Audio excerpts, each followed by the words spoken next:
సమయోచితమైన నీ కృపయే దాచి కాపాడెను, దాచి కాపాడెను, దాచి కాపాడెను నీ కృపయే దాచి కాపాడెను. చీకటి కెరటాలలో కృంగిన వేళలో, చీకటి కెరటాలలో కృంగిన వేళలో ఉదయించెను నీ కృపణ ఎదలో, ఆగిన మనసే నూతనమాయన. ఉదయించెను నీ కృపణ ఎదలో, చెదరిన మనసే నూతనమాయన. మనుగడయే మరో తిరిగేన, మనుగడయే మరో తిరిగేనా.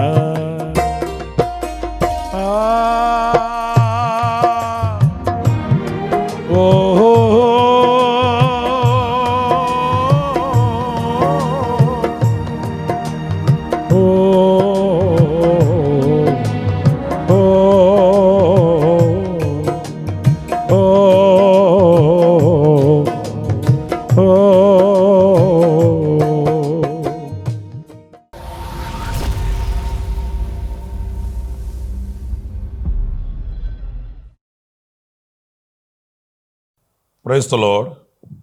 ప్రభువైన అయిన యేసుక్రీస్తు ప్రశస్త నామంలో మీ అందరికీ హోసన్నా మినిస్ట్రీస్ తరపున హృదయపూర్వకమైన వందనాలు తెలియపరుస్తున్నాను. ప్రభు మిమ్మల్ని ఆశీర్వదించి దీవించునుగాక. ప్రియులారా, ఈ పూట పరిశుద్ధ గ్రంథంలో నుంచి పరిశుద్ధుడైన పౌలు తన ఆత్మీయ కుమారుడైన తిమోతికి రాసిన 2వ పత్రికలో నుంచి ఓ చక్కటి మాట మనం ధ్యానిద్దాం.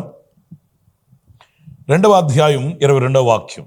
యవనేచ్ఛల నుండి పారిపోము, పవిత్ర హృదయులై ప్రభువునకు ప్రార్థన చేయువారితో కూడా నీతిని, విశ్వాసమును, ప్రేమను, సమాధానమును వెంటాడుము. ప్రియులారా, చూడండి, తిమోతి పరిశుద్ధుడైన పౌలుకి ఒక ఆత్మీయ నిజకుమారుడు. ఎవరితో చెప్పని కొన్ని విషయాలు, ఆధ్యాత్మికమైన కొన్ని విలువలు మనసు విప్పి అరమర లేకుండా తిమోతితో మాట్లాడుతున్నట్లు ఈ పత్రికల్లో మనకు కనిపిస్తుంది. తిమోతి పరిశుద్ధుడైన పౌలు హృదయంలో ఎంత ఉన్నతమైన స్థానాన్ని సంపాదించుకున్నాడు అనేది ఈ పౌలు మాట్లాడుతున్న మాటలో ప్రేమ మాధుర్యాన్ని బట్టి మనం అర్థం చేసుకోవచ్చండి. చాలా మంచి సాక్ష్యం తిమోతిని గురించి చెప్తాడు. తిమోతికి అనేకమైన విషయాలు ఆయన సవిస్తారంగా వివరించినట్లు కూడా మనం గమనించవచ్చు. ప్రాముఖ్యంగా ఇక్కడ నేను మీతో చెప్పాలనుకున్న మాట ఏంటంటే, యవనేచ్ఛల నుండి నువ్వు యవనస్తుడువు గనుక ఈ పాపం దేవునికి అవిధేయమైనది ఏదైనా ఉంటే దాని యొద్ద నుంచి నువ్వు పారిపో, అక్కడ నిలిచి ఉండవద్దు అనే ఒక జాగ్రత్తను ఒక తండ్రిగా ఆత్మీయ కుమారునితో చెప్తున్నట్లు మనం గ్రహిస్తాం. కొన్ని సందర్భాల్లో మనం కూడా ఏం చేస్తామంటే, పోరాడవలసిన విషయాల్లో పారిపోతుంటాము, పారిపోవలసిన విషయాల్లో నిలిచి పోరాడుతుంటాము. ఇది మనకు ఆ ఆధ్యాత్మికమైన వివేకం లేక అని చెప్పడంలో ఎలాంటి సందేహం ఏమీ కూడా లేదు. ఎందుకంటే వాక్యంలో మనం చదువుతాము, అపవాదిని ఎదురించుడి, పోరాడుడి అనే మాట మనం చూస్తాం. అదే సందర్భంలో పాపమే కానీ, లోకపు ఇచ్చలే కానీ, దేవునికి అవిధేయమైనవి ఏవైనా కనబడినప్పుడు అక్కడ మనం పోరాడే విషయం కాదది. అక్కడి నుంచి మనం పారిపోవడమే ఉత్తమమైన పని అనేది మనకు గ్రహింపు ఉండాలి. అది లేనప్పుడు ఏం జరుగుతుంది? పారిపోవలసిన విషయాల్లో నిలిచి అంతో పంతో తేల్చుకోవాలి, చావో రేవో తేలిపోవాలి అని అనవసరంగా పోరాడి మనం ఉచ్చుల్లో పడుతుంటాము. అదే సందర్భంలో పోరాడవలసిన విషయాల్లో పోరాడలేక పారిపోతూ అపజయాల ఓటను తాగుతుంటాము, అపజయాల మూటను మోస్తుంటాము. ఇది మనలో జరుగుతున్న తంతు. కానీ పారిపోవలసిన విషయాల్లో పారిపోకుండా అనవసరమైన విషయాల్లో పారిపోవడం ఏంటి? ఇది మన అవివేకం కాదా? పితరుల జీవితాల్లోకి మనం వెళితే ఇలాంటి ఛాయలు, ఇలాంటి పొడలు అక్కడక్కడ మనకు కనిపిస్తాయి. మీకు ఉదాహరణకి ఒక 3-4 వ్యక్తుల్ని మీకు జ్ఞాపకం చేస్తానండి. యోనా గ్రంథంలో మీరు 1వ అధ్యాయం 3వ వాక్యంలో చదివితే, యెహోవా సన్నిధి నుండి తర్షీషు పట్టణమునకు పారిపోవాలనని. చూసారండి, ఈయన ఎక్కడి నుంచి పారిపోతున్నాడు? యవనేచ్ఛల నుండి, పాపం నుంచి పారిపోమంటే ఈయన యెహోవా సన్నిధిలోంచి పారిపోతున్నాడంట. అదే నేను చెప్పింది. ఎదిరించవలసిన వాటిల్లో ఏమో పారిపోవడం, పారిపోవలసిన విషయాల్లో ఏమో ఎదిరించడం. ఈ యోనా ఎలాంటి పరిస్థితుల్లో ఉన్నాడు అని అంటే, దేవుని మాటను ధిక్కరించి, దేవుని ప్రణాళికను గుర్తించలేక, దేవుని ఉద్దేశానికి శిరస్సు వంచలేక యెహోవా సన్నిధి నుంచి పారిపోతున్నాడంట. ప్రియులారా, యోనా చరిత్ర మీ అందరికీ బాగా తెలుసు కదా. నేను కొత్తగా మరలా వివరించి చెప్పాల్సిన అవసరం లేదు. యెహోవా సన్నిధిలోంచి ఎక్కడికి పారిపోతాడు? కీర్తనకారుడైన దావీదు పలికాడు, నీ సన్నిధి నుంచి మేము ఎక్కడికి పారిపోతామయ్యా? నీ ఆత్మ నుంచి మేము ఎక్కడికి పారిపోగలము? మరి యోనా చూడండి, ఎవరైనా దేవుని సన్నిధిని వదిలిపెడతారండి? ఎవరైనా దేవుని సన్నిధిలోంచి పారిపోతారండి? ఆయన సన్నిధిలో నుంచి పారిపోయిన మొదటి ఆదాము పరిస్థితి ఏంటి? ఆహ్లాదకరంగా, అల్లారు ముద్దుగా, చక్కగా, విశ్రాంతిగా, ప్రశాంతంగా దేవుడు తన నుంచి నా స్థానంలో ప్రశాంతంగా బ్రతుకుతున్న వాడు ఆ తోటలో నుంచి దిగి వచ్చాడు, ఆ తోటలో నుంచి పారిపోయాడు. ఏ పరిస్థితి ఎదురైందండి? గచ్చపొదలు, ముండ్ల తుప్పలు మొలిచాయి. కష్టపడి చెమటోర్చి రెక్కల ముక్కలు చేసి వృక్ష ఫలాలు తినవలసిన వాడు పంటను తినవలసి వచ్చింది. మరి ఈ రోజున యోనా చేసే పనేంటి? తనకి ఇష్టం వచ్చినవైతే చేస్తాడు, తనకు అంగీకారంగా ఉన్నవైతే ఆమోదిస్తాడు, తనకు నచ్చినవి మెచ్చినవైతే చాలా ఆసక్తిగా చేస్తాడు. అంతేగాని దేవుని ఉద్దేశాన్ని చేయడానికి ఇష్టపడడు, దేవుని ఉద్దేశానికి శిరస్సు వంచడు, దేవుని ఆలోచన నెరవేర్చడానికి మనస్కరించడు. ప్రియమైన దేవుని బిడ్డలారా, భయానకమైన పరిస్థితి ఏంటంటే, యెహోవా సన్నిధిలో నుంచి పారిపోయి నినివే పట్టణానికి వెళ్ళమంటే తర్షీషుకి అయ్యగారు బయలుదేరాడు. దేవుడు చెప్పే గమ్యం వేరు, ఈయన వెళ్ళే గమ్యం వేరు. దేవుడు చెప్పిన పట్టణం వేరు, ఈయన ఎన్నుకున్న పట్టణం వేరు. దైవ చిత్తానుసారమైన పట్టణానికి వెళ్ళడు, దేవుడు ఆశించిన స్థలానికి వెళ్ళడు. ఈయనంటూ ఒక స్థలాన్ని ఏర్పాటు చేసుకొని, ఈయనంటూ ఒక పట్టణాన్ని ఏరుకోరుకొని అక్కడికి వెళ్తున్నాడు. ఒకసారి మన వ్యక్తిగత అనుభవంతో యోనా జీవితాన్ని సరిచేసుకుంటే ఈరోజున మనలో ఇలాంటి బలహీనత పొడచూపకుండా మనం జాగ్రత్త పడగలుగుతామండి. జీవితకాలం అంతా నీ సన్నిధిలో బ్రతుకుతానయ్యా, నా జీవిత దినములన్నీ నీ సన్నిధిలో కాలం గడుపుతానయ్యా అని మన పితరులు పాడుకున్న పాటలు మనకు తెలుసు. వాళ్ళు దేవునితో చేసిన నిబంధన నిర్ణయాలు మనకు తెలుసు. నీ గడప దగ్గర కాచుకొని ఉంటాను అన్నాడు, నీ బలిపీఠముల దగ్గర నాకు స్థలం కావాలి అన్నాడు, నీ సన్నిధిలో నిత్యము నా కుటుంబం ఉండునట్లుగా దాన్ని ఆశీర్వదించమని కోరిన భక్తుని యొక్క మాటలు మనకు తెలుసు. కానీ యోనా స్థితిలో లేడండి. యోనా యెహోవా సన్నిధి నుంచి పారిపోతున్నాడంట. అపాయం ముంచుకొచ్చింది, గడ్డు కాలం అతనికి ఎదురయ్యింది. ఏమి చేయలేని నిస్సహాయపు పరిస్థితుల్లో ఒంటరిగా మిగిలిపోయి మొరపెట్టుకుంటున్నాడు. ఇప్పుడు చాప కడుపులో నుంచి ఆ దుస్థితికి ఎందుకు దిగజారాడు? దేవుని సన్నిధిలో నుంచి పారిపోయిన వ్యక్తికి వాటిల్లి అనుభవాలు ఎలా ఉంటాయి? కాస్త మీరు ఆలోచించండి. ఏదో సాధించగలను, సంపాదించగలను, మిద్దెలు కట్టగలను, అద్దెకి ఇవ్వగలను అని అహంకారపు మత్తు, డబ్బు ఎత్తు ఊరేగిస్తుంటే గర్వం అనే గుర్రమేకి ప్రయాణం చేయొచ్చు. కానీ దాని పర్యవసానం ఏంటి? దాని ప్రతిఫలం ఎలా ఉంటుంది? ఆలోచించవలసిన విషయం కాదా నా ప్రియమైన సహోదరులారా? యోనాలో మనం ఆ బ్లాక్ డాట్ చూస్తాము. యెహోవా సన్నిధి నుంచి పారిపోయి అతడు పడ్డ తిప్పలంతా ఇంత కాదండి. మనం కూడా దేవుని వాక్యపు వెలుగులో మన జీవితాన్ని సరిచూసుకోవడానికి మనం ముందుకు రావాలి. మరొక వ్యక్తిని గురించి కూడా నేను మీకు జ్ఞాపకం చేస్తాను. అదేంటంటే యాకోబును గురించి మనం ఆదికాండం 27వ అధ్యాయం 43వ వాక్యంలో చదువుతున్నానండి ఆ మాటల్ని. నా కుమారుడా, నీవు నా మాట విని లేచి హారానులోనున్న నా సహోదరుడు లాబాను నద్దకు పారిపోయి. ఏంటండి మా అనుభవాలు? యాకోబు తల్లి చెప్తుంది, నీవు ఇక్కడి నుంచి లేచి హారానులోనున్న నా సహోదరుడు లాబాను యొద్దకు పారిపోయి. ఇంట్లో నుంచి పారిపోవలసిన అవసరం ఎందుకు వచ్చిందండి? యాకోబు గుడార నివాసి కాదా? తల్లి చాటున పెరిగిన కుమారుడు కాడా? అంతవరకు తల్లి కొంగు పట్టుకొని తిరుగుతూ గుడార నివాసిగా నీడపట్టున ఉన్నవాడు ఈ రోజున ఎడారి నివాసి అయ్యాడు. అలసి సొలసి సొక్కి సొమ్మసిల్లిపోయి చిన్ని చేతికర్ర చేతబట్టుకొని ప్రొద్దుకృంకినందున రాతిని తలగడగా చేసుకొని నిద్రపోయాడు. అందరూ ఉన్నా కూడా ఎవరు లేనన్నట్లుగా ఆదరించే అమ్మ ఆమె దూరాన నిలబడితే ఆదరణ కరువై కలత నిద్రపోతూ ఒంటరిగా మిగిలిపోయాడు. కాస్త ఆవేదన కలిగించే చరిత్ర అండి. ఎందుకు ఇలాంటి పరిస్థితులు ఎదురైనాయి? గుడార నివాసిగా ఇంటి పట్టు నుండి శుభ్రంగా తిని ప్రశాంతంగా విశ్రాంతిగా ఉండవలసిన వాడు ఈ రోజున ఎడారి పాలై ఒంటరిగా మిగిలిపోవలసిన, కలత చెందవలసిన కఠోరమైన స్థితిగతులు ఎందుకు వచ్చాయంటారు? యాకోబులో మనం నేర్చుకోవలసిన పాఠాలు ఎన్నో ఉన్నాయండి. నా ప్రియమైన దేవుని బిడ్డలారా, దేవుని ఇంటిని విడిచిపెట్టినప్పుడు ప్రొద్దుకురికి చీకటి అలుముకోక ఏమలుముకుంటుంది మరి? తండ్రి ఇంటిని విడిచిపెట్టి వెళ్ళిపోయిన చిన్న కుమారుని పరిస్థితి ఎలాగయింది? అనుకున్నవి సాధించగలిగాడా? ఆశించినవి పొందుకోగలిగాడా? ప్రయాసకు తగిన ప్రతిఫలం అనుభవించగలిగాడా? కష్టం మిగిలింది, కన్నీళ్లు మిగిలాయి. కఠోరమైన పరిస్థితులు ముందుకు వస్తే కనీసం కడుపు నింపుకోవడానికి కూడా పరిస్థితి అనుకూలించక పొట్టు తినడానికి ప్రయాసపడిన వ్యక్తిగా నిలిచిపోయాడు. తండ్రి ఇంటికి, గుడారానికి దూరం అయితే ఏంటండి పరిస్థితి? నా ప్రియమైన సహోదరులారా, ఇవన్నీ మన మనసుని గాయాన్ని రేపే అనుభవాలు, మనకు ఎంతో ఆలోచనను పుట్టించే చరిత్రలండి. యాకోబు గుడార నివాసిగా ఉన్నవాడు పారిపోయాడు. ఎన్ని ఇబ్బందులు పడ్డాడు. తన జీవితంలోకి రావాల్సిన వ్యక్తి ఒకరైతే మరొక వ్యక్తి తన జీవితంలోకి అడుగెట్టింది.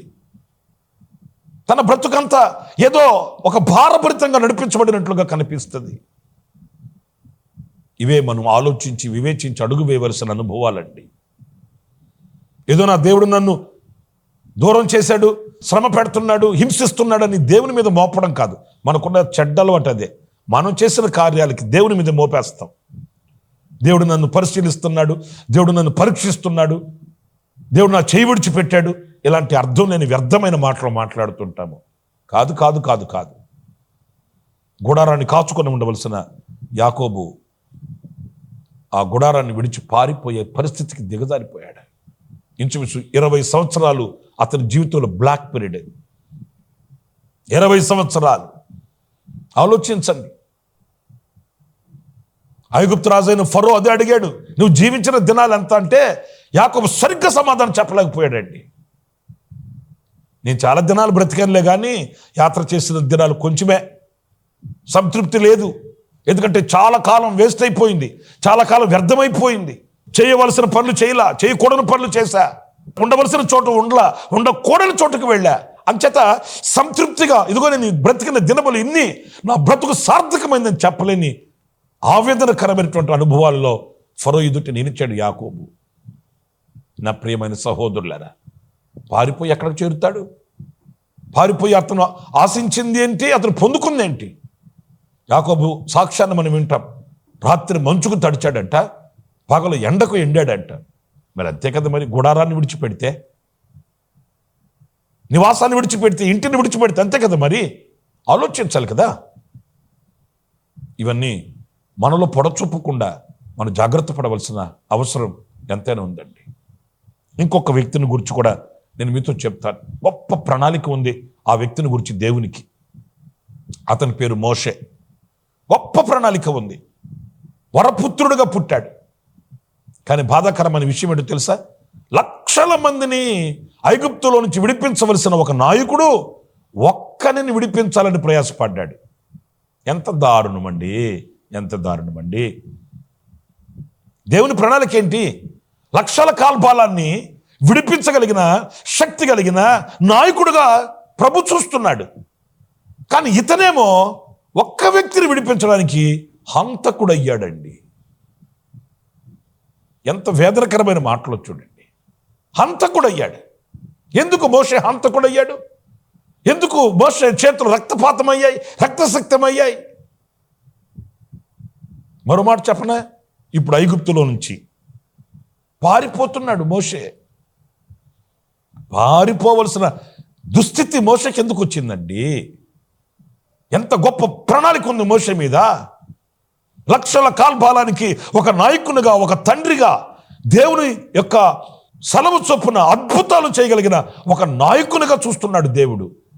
ఈయనేమో ఒక ఐగుప్తీయుడు, ఒక హెబ్రీయుడు కొట్టుకుంటున్నారంట, దెబ్బలాడుకుంటున్నారంట. ఆ ఒక్కనని విడిపించడానికి హంతకుడయ్యాడు, నిందమొప్పే పరిస్థితికి వచ్చాడు. ఇప్పుడేమో ఐగుప్తు నుంచి పారిపోతున్నాడు. నిర్గమకాండం 2వ అధ్యాయం 15వ వాక్యం చదువుతున్నానండి. ఫరో ఆ సంగతి విని మోషేను చంపచూచెను గాని మోషే ఫరో ఎదుటి నుండి పారిపోయి. చూసారండి, చిన్న అవిధేయత, ఒక చిన్న ఆలోచన లేని పరిస్థితి ఎంత దుస్థితికి దారితీస్తుందో మీరు చూడండి. ఉద్రేకాలు, ఆవేశాలు, చిన్న దాన్ని అతని జీవితంలో ఎంత ప్రభావితమయ్యేటట్లుగా అతడు అవివేకంగా ప్రవర్తించాడు చూడండి. ఇప్పుడు ఐగుప్తులో నుంచి పారిపోయి మిద్యాను దేశంలో నిలిచిపోయి ఒక బావి యొద్ద కూర్చుండెను. ప్రియులారా, ఆలోచించండి. మరి దేవుని ప్రణాళిక ఏంటి, మనం ఏంటి, దేవుని ఉద్దేశం ఏంటి, ఆయన చిత్తం ఏంటి, ఆయన ఆలోచనలు ఏంటి? ఈరోజు మనం ఎక్కడికి పారిపోతున్నాము? ఎక్కడ ఉంటున్నాం మనం? దేవుడు మన ఎడలో ఉద్దేశించిన ఉద్దేశాలలో కొనసాగుతున్నామా? దేవుడు సంకల్పించిన ఆ సంకల్పములను బ్రతుకుతున్నామా? దేవుడు మనకు నిర్ణయించిన ఆ నిర్ణయ బ్రతుకునే మనం బ్రతుకుతున్నామా? బ్రతకకూడని బ్రతుకుతున్నామా? చిన్న మాట చెప్తాను. మోషే చేసిన చిన్న అవిధేయత వలన 40 సంవత్సరాలు బ్లాక్ పీరియడ్. 40 సంవత్సరాలు మిద్యానులో ఉండిపోయాడు మోషే. 40 సంవత్సరాలు రాజు గృహంలో ఉన్నాడు. మరో 40 సంవత్సరాలు బ్లాక్ పీరియడ్. పడరాని పాటలు పాడాడు. ఆ తర్వాత దేవుడు కనికరించి అతనికి ఆ పరిచర్యను మరలా అప్పగించాడు. 40 సంవత్సరాలు ఇశ్రాయేలీని నడిపించాడు. నేను అంటాను ఒక్క చిన్న మాట, అదే ఈ బ్లాక్ పీరియడ్ కనుక లేకపోతే, దేవుని చిత్తమే సంకల్పమే నెరవేర్చబడి ఉంటే మోషే జీవితంలో 40 సంవత్సరాలు మిగులుండేవి. మోషే జీవితంలో 40 సంవత్సరాలు మిగులుండేవి. ఒకవేళ దేవుని చిత్తమై ఉంటే ఆ 40 సంవత్సరాలు పాలు తెనులు ప్రవహించు దేశమైన కనానులు బ్రతుకుండేవాడేమో. 40 సంవత్సరాలు వ్యర్థం చేసుకున్నాడు. పారిపోవలసిన పరిస్థితులు తన చేతులారా తెచ్చుకున్నాడు. ప్రియమైన దేవుని బిడ్డలారా, మనం వివేకం కలిగిన వారమైతే ఆచితూచి అడుగులు వేయగలుగుతాం. ఆధ్యాత్మికంగా బలపరచబడగలుగుతాము. దేవుని చిత్తానికి యోగ్యులుగా మార్చబడగలుగుతామనే విషయాన్ని మనం గుర్తించాలండి. ఆఖరిగా ఇంకొక చిన్న విషయం కూడా నేను మీకు జ్ఞాపకం చేస్తాను. అదేంటంటే హాగర్. ఆదికాండం 16వ అధ్యాయం 6వ వాక్యం చదువుతున్నానండి. అందుకు అబ్రాము, ఇదిగో నీ దాసి నీ చేతిలో ఉన్నది, నీ మనసు వచ్చినట్లు దాన్ని చేయుమని సారాయితో చెప్పాను. సారాయి దాన్ని శ్రమ పెట్టినందున ఆమె యొద్ద నుండి అది పారిపోగా.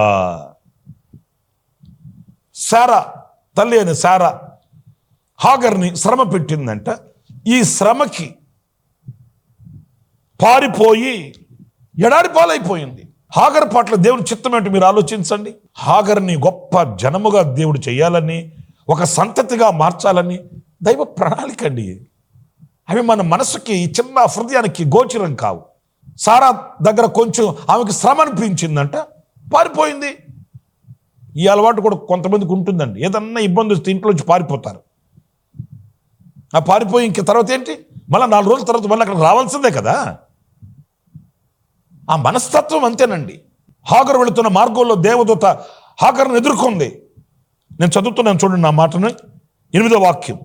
సారాయి దాసి అయిన హాగరు, ఎక్కడి నుండి వచ్చితివి, ఎక్కడికి వెళ్ళుచున్నావని అడిగినందుకు, అది నా యజమానురాలైన సారా యొద్ద నుంచి పారిపోవచ్చున్నాను నేను. 9వ వాక్యం. అప్పుడు యెహోవా దూత నీ యజమానురాలు యొద్దకు తిరిగి వెళ్ళి ఆమె చేతి క్రింద అణిగి ఉండుమని దానితో చెప్పాను.